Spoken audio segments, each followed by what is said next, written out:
Hello everybody, మనం Telangana style mutton curry చూద్దామా. So దానికి కావాల్సింది మటన్. నేను 1 కేజీ మటన్ తీసుకున్నాను. అండ్ దాంట్లో ఉల్లిగడ్డలు, పచ్చిమిర్చి కట్ చేసుకోవడం. అండ్ దాని తర్వాత మటన్ మంచిగా కడుక్కొని మటన్ని మంచిగా వాష్ చేసుకొని అది వాటర్ అంతా ఇంకిపోవడానికి ఒక జల్లీలాగా ఉంటుంది కదా బౌల్, అందులో వేసుకోవాలన్నమాట. వాటర్ డ్రైన్ అయిపోతాయి. ఇప్పుడు స్టవ్ మీద కుక్కర్ పెట్టుకొని స్టవ్ ఆన్ చేసుకోవాలి. కుక్కర్ పెట్టుకోవాలి. దాని తర్వాత అందులో ఆయిల్ వేసుకొని ఇప్పుడు ముందు కట్ చేసిన ఆనియన్ ఉంది కదా అవన్నీ, అండ్ ఆల్సో పచ్చిమిర్చి. నాకు కొంచెం ఆనియన్ తక్కువ అనిపించి మళ్ళీ వేసేసిన కొన్ని.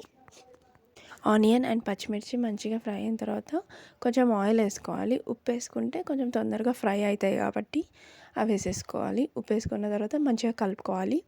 కలుపుకొని కొంచెం అల్లం వెల్లిగడ్డ వేసుకోవాలి 1 టీ స్పూన్. అండ్ అది కూడా పచ్చివాసన పోయేంత వరకు బాగా ఫ్రై చేసుకొని దాని తర్వాత పసుపు వేసుకొని బాగా కలుపుకొని ఇప్పుడు మనం వాటర్ మొత్తం పోయిన తర్వాత ఆ మటన్ అందులో వేసుకోవాలి. బాగా కలుపుకొని కొద్దిసేపు అట్లనే కుక్కర్ పెట్టేసేయాలి. మెంతికూర ఉండే గాయస్, అది మెంతికూర మంచిగా కట్ చేసుకొని అండ్ అది కూడా వేరే దగ్గర ఫ్రై చేసినాము వేరే బండిలో, ఎందుకంటే ఫస్ట్ మర్చిపోయినాము. అయితే అది మళ్ళీ ఫ్రై అయిన తర్వాత అదంతా తీసుకొని ఇందులో షిఫ్ట్ చేసి మళ్ళీ మంచిగా కలుపుకొని దాని తర్వాత ఏం చేసినాం, అట్లా కన్సిస్టెన్సీ అలా ఉండాలన్నమాట. వాటర్ అంతా అట్లా కొంచెం తగ్గిపోయిన తర్వాత మనం ఇప్పుడు ఉప్పు కారం అవన్నీ పెట్టుకొని అన్నీ ఒకేసారి వేసేసుకొని అండ్ ఇప్పుడు మసాలాస్ వేసుకోవాలి. దాంట్లో ఆల్రెడీ దంచి పెట్టింది మా మమ్మీ మసాలాస్ అన్ని. ఆ మసాలాస్ యాడ్ చేసినాము. అండ్ జీలకర్ర పొడి, ధనియా powder and also garam masala, whole garam masala add చేసుకొని ఇప్పుడు మంచిగా కలుపుకొని అదంతా బాగా మిక్స్ అయిన తర్వాత ఇప్పుడు మనం ఒక టమాటా తీసుకొని టమాటా కూడా కట్ చేసి వేసేసేయాలి. బాగా కలుపుకోవాలి. ఇప్పుడు ఒక బౌల్లో వాటర్ పెట్టుకోవాలి. అది బాగా వేడైన తర్వాత వాటర్ అందులో పోసుకోవాలి. తొందరగా అవుతుంది గాయస్ ఇట్లా చేసుకుంటే, సైడ్కి పెట్టుకొని అట్లా హీట్ చేసుకోవడం అయితే కొంచెం తొందరగా అవుతుంది. ఇట్లా మనకి ఒక 8 విజిల్స్ 9 విజిల్స్ పెట్టింది మా మమ్మీ.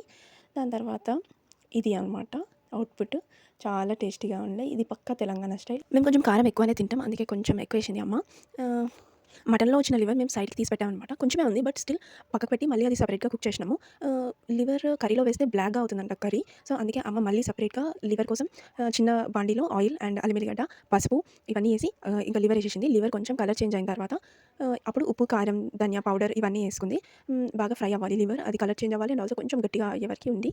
దాని తర్వాత అది కూడా చాలా టేస్టీగా వచ్చింది. ఏం లేదు గాయస్, ఓన్లీ ఫ్యూ ఇంగ్రీడియంట్స్తోనే లివర్ కూడా టేస్ట్ చాలా బాగుండే. అంతే guys, Telangana style mutton curry and also liver ఈ రెండు చేస్తున్నాము. చాలా బాగా వచ్చాయి రెండు. And thanks for watching. Please do subscribe to my channel and like, share and comment.